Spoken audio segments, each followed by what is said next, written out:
ಎಲ್ಲರಿಗೂ ನಮಸ್ಕಾರ. ನನ್ನ ಹೆಸರು ಪ್ರಿಯಾ ಶ್ರೀನಿಧಿ. ದಕ್ಷಿಣ ಕನ್ನಡ ಜಿಲ್ಲೆ ಪುತ್ತೂರು. ಅಕ್ಷರವೇಣಿ ಕವನ ವಾಚನ ಸ್ಪರ್ಧೆಗೆ ನನ್ನ ಈ ಕವನದ ಶೀರ್ಷಿಕೆ ಸಾಗುವ ದಾರಿಗಾಗಿ. ಸಾಗುವ ದಾರಿ ಏನೆಂದು ನಾ ಕೇಳುವಾಗ ಸಾಗರವನ್ನು, ಸಾಗುವ ದಾರಿ ಏನೆಂದು ನಾ ಕೇಳುವಾಗ ಸಾಗರವನ್ನು, ಸಂದೇಶವನ್ನೊಂದು ಸಾರುವುದು ಸಮಯದೆದುರು ಬೀಗದಿರು ಎಂದು, ಸಂದೇಶವನ್ನೊಂದು ಸಾರುವುದು ಸಮಯದೆದುರು ಬೀಗದಿರು ಎಂದು.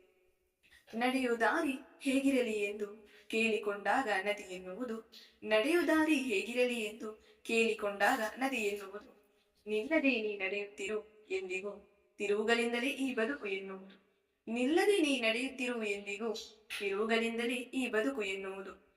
ಭಾವಗಳೆದುರು ಭಾಗಬೇಕೇ ನಾನು ಎಂದು ಕೇಳಿದೆ ಭಾವಿಯ ಜೊತೆಗೆ, ಭಾವಗಳೆದುರು ಭಾಗಬೇಕೇ ನಾನು ಎಂದು ಕೇಳಿದೆ ಭಾವಿಯ ಜೊತೆಗೆ, ಕಾಳಿ ಮನಸ ಪೂರ ತುಂಬು ಸಿಹಿ ನೀರ ನೀನು ಎಂದಿತು ಒಡನೆ, ಕಾಳಿ ಮನಸ ಪೂರ ತುಂಬು ನೀನು ಸಿಹಿ ನೀರ ನೆಂದಿತು ಒಡನೆ.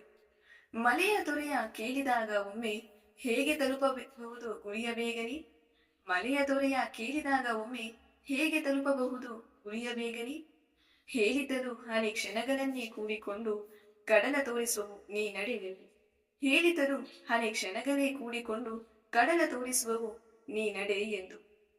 ಧನ್ಯವಾದ.